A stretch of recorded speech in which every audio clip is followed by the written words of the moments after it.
Hello, friends. Welcome to Minority Trip Report.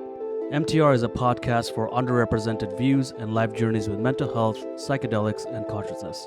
I'm your host, Rats Raj.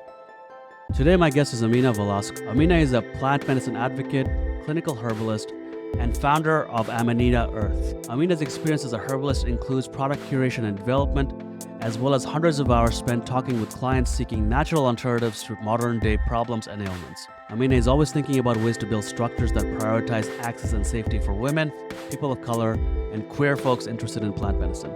Aminah, welcome. Hi, Rod. Thank you so much for having me. When I was planning this episode, I was thinking, okay, how should this conversation go? And I was going to save this for later, but I think given that I really like how you ended your bio, which is you're always thinking about ways to create access and safety for women, people of color, and queer folk. Let's just start there, actually. Why is access and safety specifically for people of color, women, and queer folk important? And the answer is probably obvious to many, but I think it's really important to talk about your motivations and what brought you to this work. That's a great question. And that's part of the reason that I really wanted to connect with you. And I think it really resonates with your ethos for starting this podcast. But at the end of the day, community is just so important. And an inclusive community is what really makes such a difference in perception, experience, and just like knowledge base. And for me, I'm thinking for many women, it's learning new things. And as a person of color, it's just sometimes the people that we know don't know about specific things, and we're curious and we want more answers. And it just being inclusive really just means thinking about other people and thinking about what did I need a few years ago? Like what would have I benefited from creating? So I think that's just how I think about these things. And I want to make a difference because a few years, and we'll definitely talk about this, but a few years ago, like I had no information and I kind of plunged into this world and I figured it out. So if I can help other people navigate, that's what I want to do. That's a great segue, actually. In tech, you have this term dog fooding, which is you got to try your own product first. So I'm glad that was your reference point.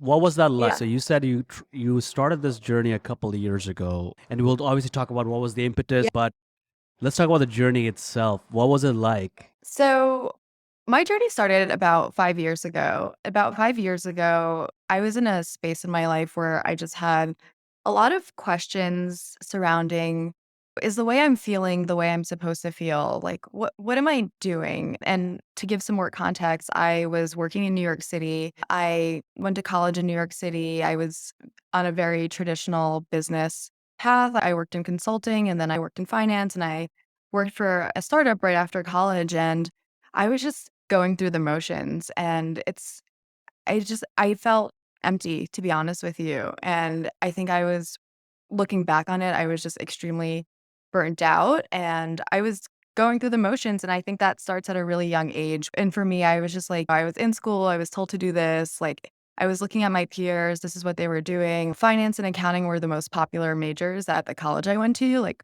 people came to class in like suits. And it was just very much like all business, like all like that's it. And that works really well. I was incredibly ambitious. I hit a point really early on. I was just like, what else? What else is going on? So I was struggling with a bunch of health problems. I was having a really hard time in the traditional like medical system and just like going to doctors and wanting answers and just like leaving upset or with more questions. And we can definitely talk about that later. But I didn't know what to do. So actually, a friend of mine had told me they were going on a trip to Ecuador and it was an ayahuasca trip and they were very vague about what kind of trip they were going on. And I was like, what are you doing? What's going on? And they were like, no, I'm going to this thing. I have some things I want to deal with, like whatever. I was like, can I come?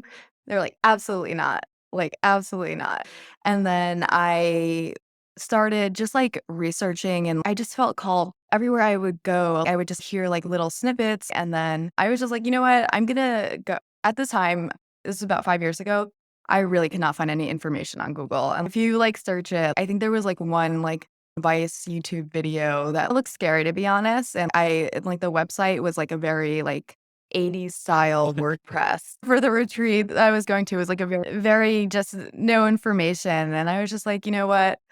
I'm going to go. And I went. And it really, that experience truly shaped me and changed me in a lot of ways. So I sat for 3 ayahuasca sessions. I also sat for a Shuma session and I did a sweat lodge. And I would love to talk more about the specifics of those experiences, but it was not an easy thing. I mean, like the sweat lodge was probably like the most difficult experience of my life. But the beautiful thing about that experience was like being in community, being in nature. Really, I was just overwhelmed with love and gratitude. I never was like fully able to just be myself and explore and do it with people. And I think that community aspect really left a big impact on me. When I got back to New York, it was wintertime. And if anyone listening knows New York in the wintertime, it's not a happy place. I was actually starting a new job and I just had this like wild experience. And then I like was sitting in orientation for my new job. It was at like another tech startup, but it was a bigger, more established one. It was such a contrast and I felt like something wasn't working for me anymore. And the scariest thing about having such a deep, profound experience and not really coming back to the same environment that something was wrong in, that's where a lot of the difficult work for me really took place. Prior to that point, to be honest with you, I had only smoked cannabis before. I really didn't know the depths of what I was getting into. I was meditating and I was interested in like alternative wellness things, but really hadn't spent time in my brain. So that really just, it was just such I went from like 0 to 10,000 and then I went back to New York and was like so confused. Talk about taking a plunge in the deep end. It's interesting, right? What kind of prep did you do? So you had this interesting, strange friend who was speaking very cryptically about what this experience was going to be in Ecuador. Did you spend some time doing research? Going back to the point, there's no onboarding for a lot of people of color and women and queer folk. Did you find any way to educate yourself beforehand, or did that journey come after the fact?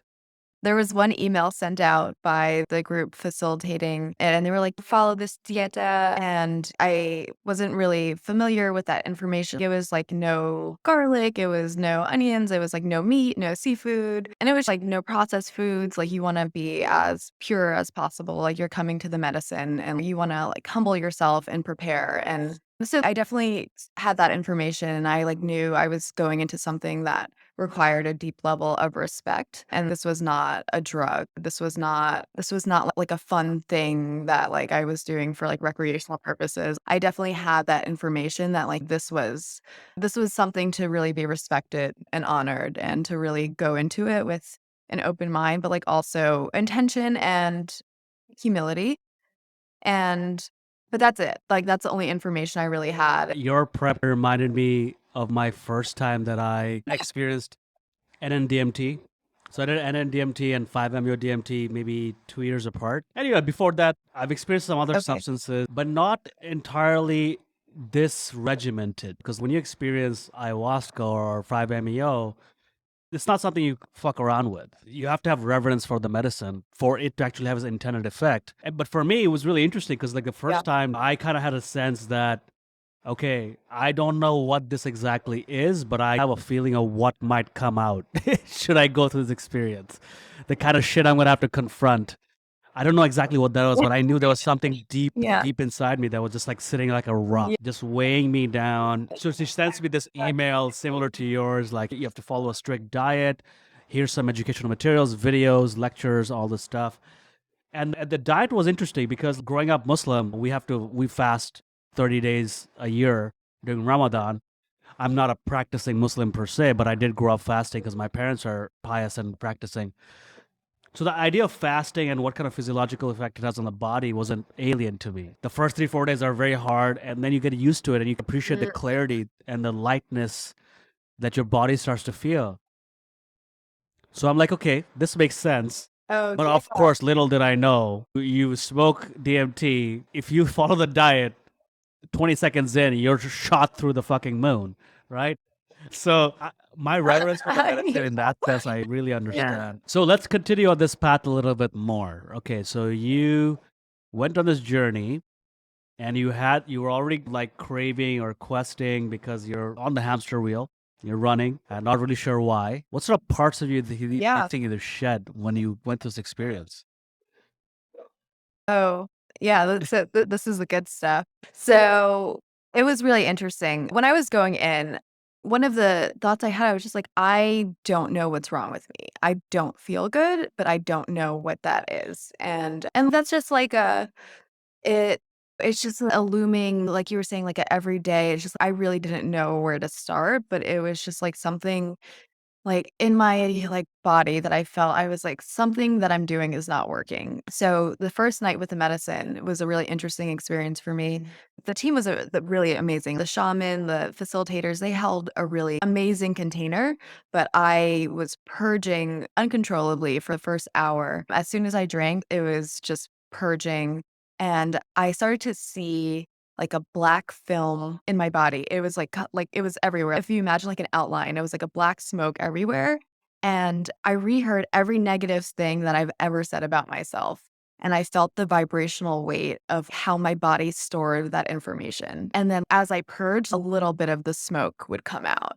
And I was like, oh my gosh, this is like what my brain is doing to my body. When you really feel the impact of your words, you don't take it as lightly anymore. And then I really, and like, I was like, oh, maybe I'm the problem here. It's natural to blame a lot of circumstances, situations, like people, just things in your life for the way things had an idea of how my life should have been going. And it wasn't going that way. And I was like, I thought that there was, like, a specific cause. But then I realized, like, it takes time to come to this conclusion, but it was my perspective on everything, and, like, the way I was talking to myself, the way I was treating myself, the way I was thinking that I had to navigate situations, like, that was really a problem. And at the end of the session, I saw my parents as, like, before they had me. I saw, like, my mom as a pregnant woman, and then I saw, like, my dad, and I felt empathy for them because I was like I wasn't thinking about myself. My parents were fairly young when they had me. They were like 20 years old. I felt so much empathy. And then I felt so much I was like, I am my mom. I am my grandmother. Like I just saw all the women in my family. The women in my family are just so strong. I would never say these things that I'm saying to myself to them. And I realized like the connection. I really was embodying that lineage. I would never talk to my grandmother this way or my great grandmother. So, like, why am I talking to myself this way? And then more purging the rest of the night. And then by the end of that, I was just like, what was that? And it still took a while to recover from that, but it was just it was humbling. I think you get what you need, but it's not always what you want per se with an experience. But so yeah, that was my first experience. You need to really remind yourself Mm. often how much what you say to yourself actually matters. So I try to tell better stories to myself now. I want to touch on your upbringing. Now, you said you saw your parents and they were really young when they had you, Yeah. and you are of mixed race descent, right? I'd love to know how your parents met. What was it like growing up? Did you feel like you had not only two cultures, but also a third culture growing up in the US? How did you wrestle with that? Great question. So my mom is Haitian and my dad is Colombian.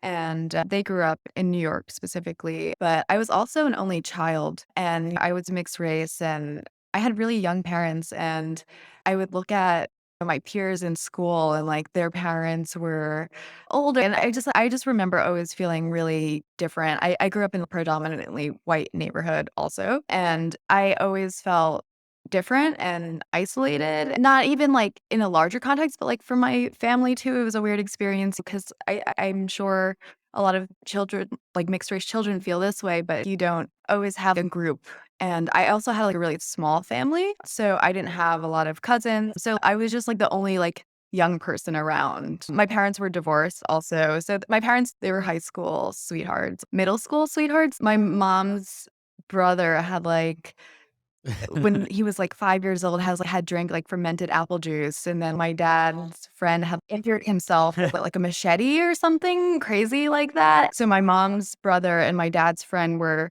in the same like hospital unit together. And then my parents like met that way. So they realized that they went to like school together and then they just dated. But then like really short after they got divorced. And like that wasn't really a problem for me. Like even today I look at them, I'm like, I don't even know how you two interacted. Like it's just they're different people. But that left me with like always just like I felt alone and just I felt like weird or other. And it's not always, sometimes there's a difference between like real or perceived. And it's hard to really sometimes grasp what is actually real, but what is the story that you're telling yourself. But I was very much telling myself a story of being an other. I think that's why that like community aspect really impacted me in such a large way too, because yeah, like when you grow up as an only child, like I spent most of my time like talking to myself.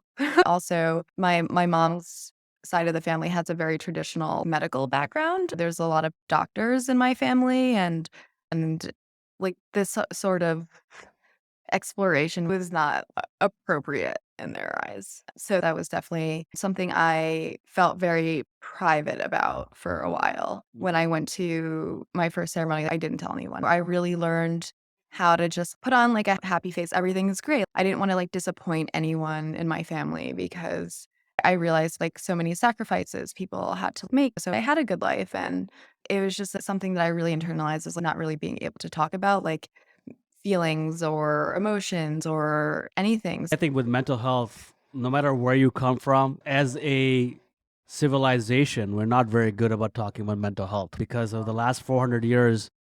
We embodied this like one form of consciousness, which is like productivity, alert based consciousness. Just go do stuff. That's it. Work, do stuff. That's it. And if you have an internal Yeah. voice, either you're crazy or particularly if you're a person of color or you come from marginalized backgrounds. I experienced this as a man, a South Asian man, Muslim. It's deal with it. Deal with it, shut up. And to some degree, I get it. I used to get really pissed off about it, but I understand because Mhm. if you are busy surviving, there's no time to get depressed. Yeah. If you ask a person who's like living paycheck to paycheck No. or is a farmer, poor farmer trying to feed his family in Bangladesh or India or wherever else, you ask them like, are you depressed? I don't know if they'll be able to give you a good answer because there's no time. You're busy surviving. I think to some degree, this sort of contemplation is rare, but I do understand the sort of barriers I think that people of color face. And there's the other part you were touching on, which I related to a lot. It's just I didn't know what a third culture kid was until a couple of years ago. That this term even existed. Third culture kid is, as I understand it, is somebody who was born Yeah. somewhere, grows up somewhere else, lives somewhere else. And so, like for me, I was born in Bangladesh, grew up in Saudi Arabia, and live in Canada now. But my family is in Bangladesh. I was the eldest, but I've always been rebellious. Had to find my own way. It caused my parents a lot of a lot of stress just because how rebellious I've been. But it helped me ultimately become myself, and I think the Yeah. medicine really helped us that. And we'll touch on this. I think that kind of journey ultimately also helps you become more entrepreneurial. I think every entrepreneur tries to feed that inner Yeah. voice that is ultimately like, who am I? What am I? What am I meant for? What do I want to do? I want to find that thing that makes me really feel myself. So let's shift gears a little bit because you are an entrepreneur and you're doing very cool things. Tell me a little Yeah. bit about, okay, so you come back to New York, you shifted gears, I'm sure, and your journey of mental health still continues. What is the work that you do now? I love that you're using experience as medicine, as a tool. So tell me a little bit about what you're working on now. I would love to talk about that. So when I got back, I actually ended up getting laid off, fired essentially from the job that I was telling you about that. And it was such a blessing. Like I wanted to quit so bad. I wanted to quit, and I was gonna quit the day before, but then my manager like canceled the meeting on the calendar. Like it was like I was like, this is my quitting meeting, and then like my manager like canceled it. And I was like, no, like I was so upset. But then the next day, so when you get let go, you get a really like great like severance package. And so I was like, this couldn't have happened at a more perfect time. It was like a few months later. It wasn't like directly when I got back, but it was some time. And then I was like, what's next for me? The next thing I do it needs to be something that I am passionate about. It needs to be something that I feel good being in my life with. And this was like the perfect time to start the path of figuring out what that looked like. And I think, what you were saying, Well said. entrepreneurs, like Well said. you are your first project. And then you're like, okay, how do I turn this? Okay, so I'm my project, I'm working on this, but like now I have to figure out what's next. While that process was starting, I got connected to some really amazing people in New York, and my role specifically, I started to grow and seed a high-end cannabis lifestyle brand in New York City. And this is an events. We were doing dinners, but we were also doing delivery, and we were just setting up the scene. And like cannabis for me, cannabis was like my first love. That has been a constant relationship in my life, and getting the opportunity to like really seed and grow a brand that is inclusive towards women. And so the brand was founded with the principles of making cannabis culture accessible to women, queer folks, people of color, and prioritizing like safety. And I think all of us are very familiar. Like weed was a little bit scary. Like for me, like it was very hard to feel comfortable from just, like, what I was getting. The experience that I had, like, growing up was, like, Yeah. like, I would have to Yeah. go into some dude's car and get weed, and it was just that's not safe. And, women, people of color, queer folks, we face so many barriers. So you're letting someone into your home or you're going into a car. It didn't really feel aligned with what I wanted to do, what I believed in, and I was like, "This is a really great opportunity to not only, like, shift perception with, like, plant medicine, but also prioritize and create sustainable systems for people like me." So that was what I started working on like directly after, and the brand just blew up and took off. And I think the listeners might be curious what you're talking about with the Met Gala, but we were the official cannabis sponsor for the Laquan Smith Met Gala after party. What's exciting about that is Mm. legitimizing plant medicine through luxury markets, because think about perception. New York is the hub of luxury, and if culture, really, so much culture has started out of New York. And you look at cannabis culture in other states and you're like, that's interesting. They're very much like California, like stoner, like how high, like masculine, how high can you get?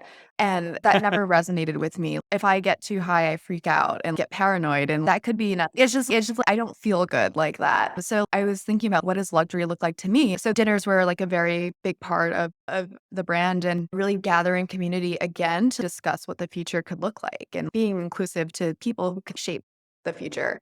And all the dinners, they were microdose dinners. So it's not how high can you get culture. It's how do we taste the terpenes, and how do we like eat really interesting, cool foods and incorporate cannabis in like, a new way. So yeah, so we did that Met Gala party, but then before then we did a 200-person dinner at Spring Studios, which is another fashion hub.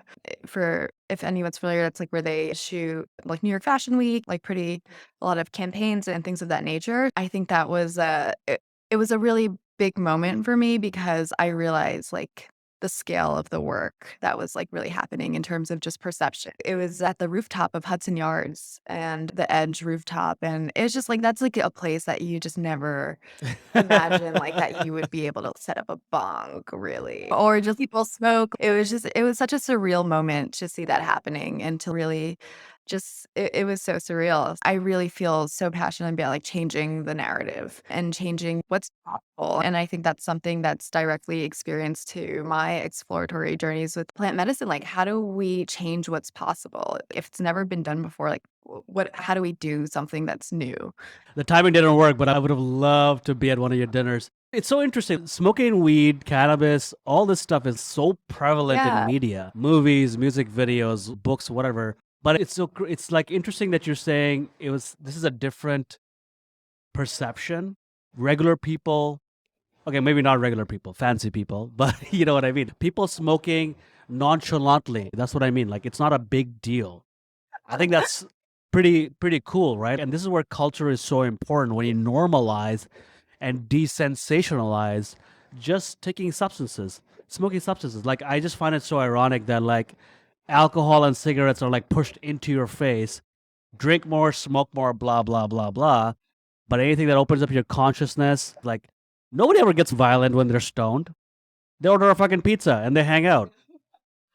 I want to say that I've been ostracized like on the street for like smoking. Like people have been like, Miss, don't smoke that. Like you're too pretty to smoke. Stop that. Like literally, or it's just like gross or and it runs deep. And I'm like, I'm minding my own business. So it's just people feel the need to like comment. And it's really interesting. And it's better than a few years ago, but it's still, you'd be surprised the visceral reaction of Yeah, just like yeah. people seeing like women smoking. I'm not speaking for women or as a woman, but when women start, like, depending where you go, if a woman smokes a cigarette, it's still kind of like taboo. Oh, she's like rebellious. And now it's like weed, right? Who the fuck knows what's next? I'm sure the experience as a woman smoking in public is very different from what a man would have to deal with. Yeah.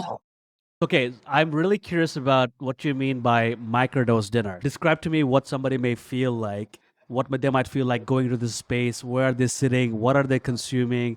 What ideas? What are they perceiving and sensing? Yeah. So, what people can expect when they come to a dinner and everyone's allowed in the space. You don't have to be like a woman specifically, but yeah, we like to do a little mingling aspect and people can smoke, get a joint before the dinner, talk to the most interesting people in your city. Networking is really like we try to emphasize that so much. Like we want to bring together the most interesting people in New York City and we want other people to facilitate connections and communities. We leave quite a bit of space for that. And then we have a 5-course dinner that's a menu. You can let us know if you have any dietary preferences, but each dish has about 2 to 5 milligrams of THC per dish, and then it like stacks over the night. So you might consume like 10 milligrams over the course of the night.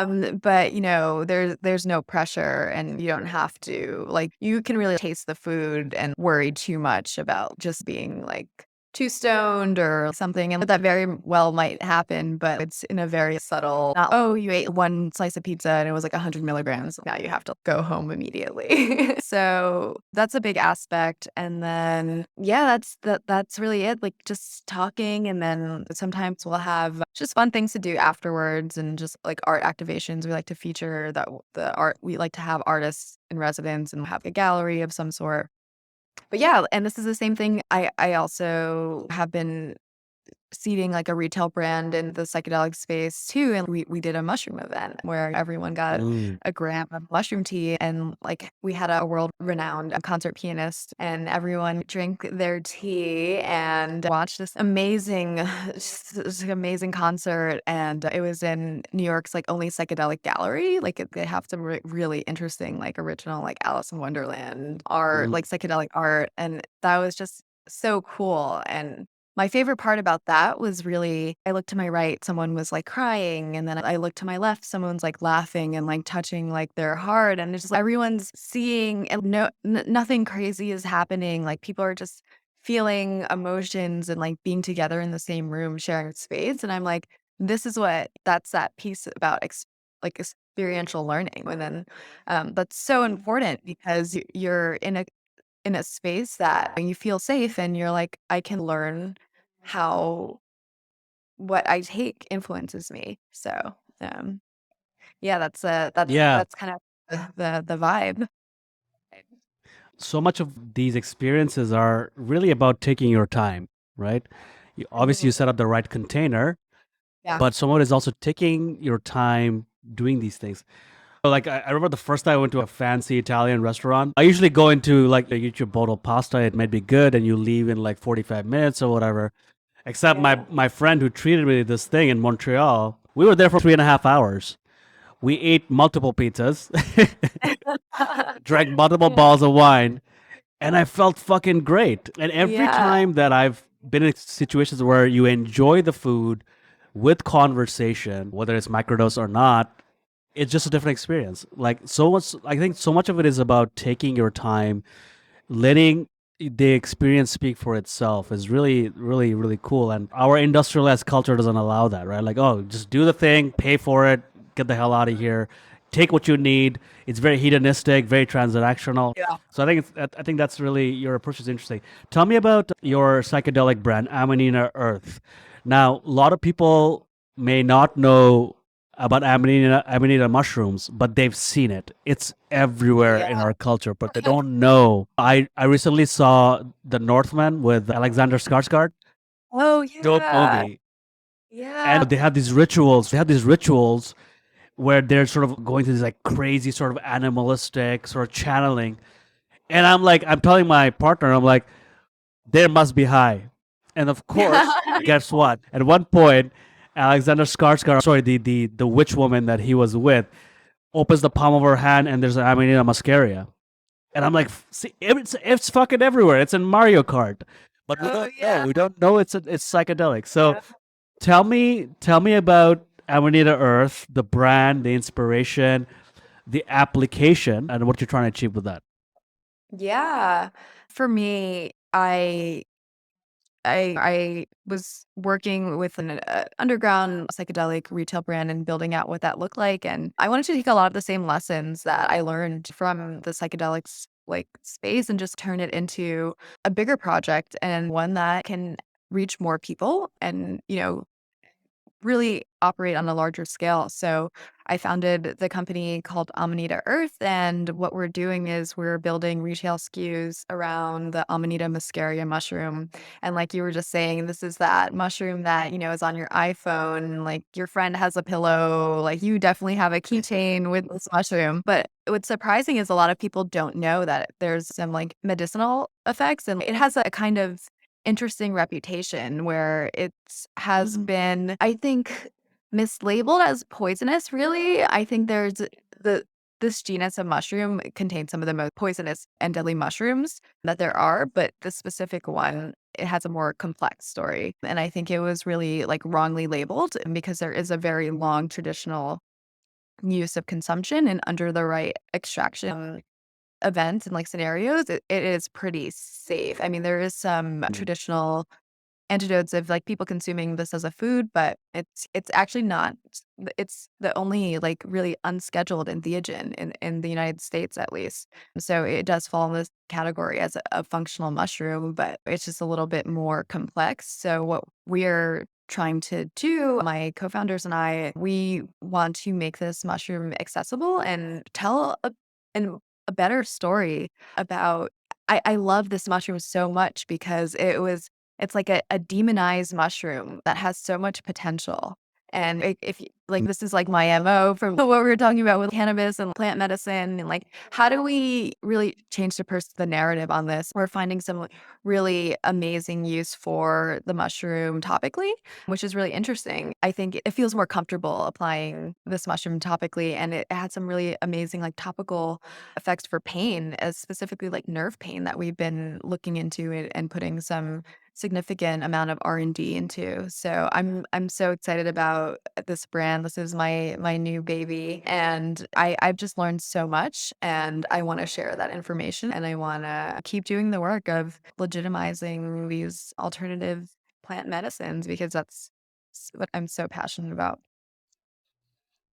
That's amazing. How do people learn about Amanita Earth, or where can they find more information? You could definitely sign up for our email list, amanitaearth.com. We haven't officially launched right now. We're gonna launch pretty soon, probably the fall.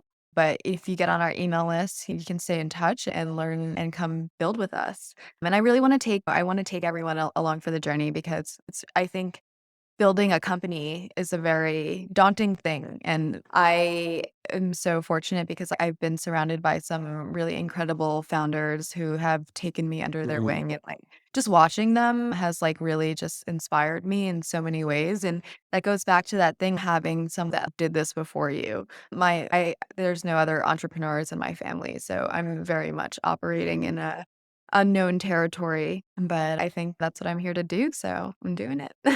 That's amazing. I feel the same way, which is my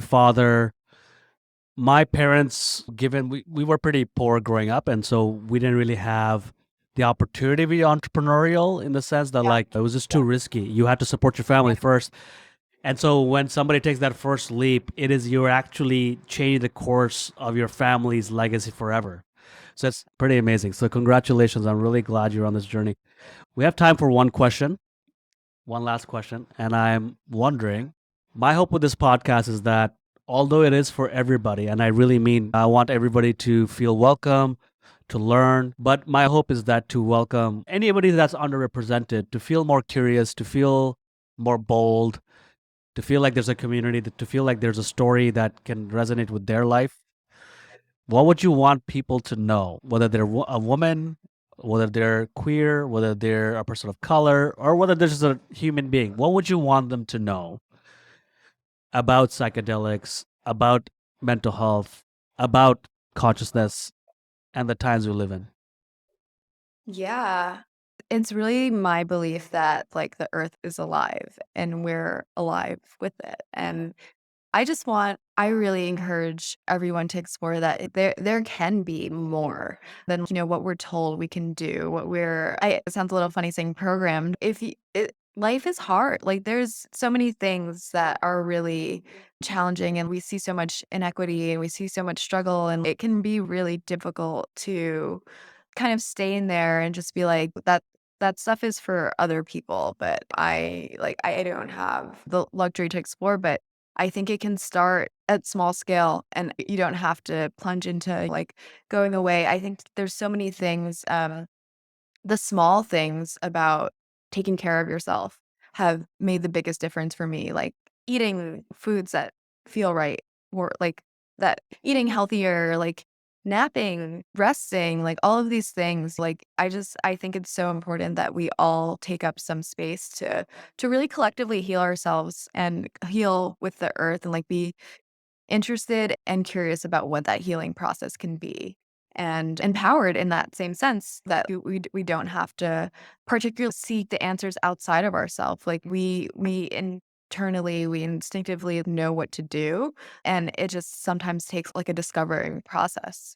So that's what I really wanna say, and it's not an easy Band-Aid. It's a very complicated and risky answer, but I think we all know inherently, like, when that healing process needs to start, and I think if you just follow that curiosity, you'll start to uncover, and it just becomes a lifelong journey, and I think I'm still in it. I'm sure, are you still in it? It's like a lifelong thing, but it's just, like, that curiosity and just following that just can lead you to so many different places that you really never thought were possible.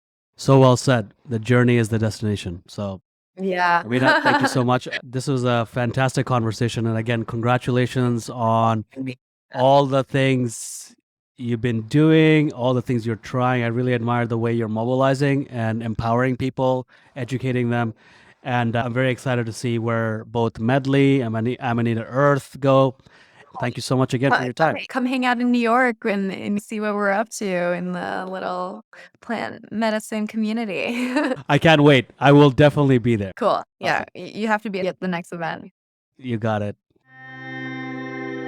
This podcast was brought to life with the help of Carolyn Tripp on art and design, Misha Ross on sound design, and Wilson Lin on editing. Thanks so much for listening to Minority Trip Report.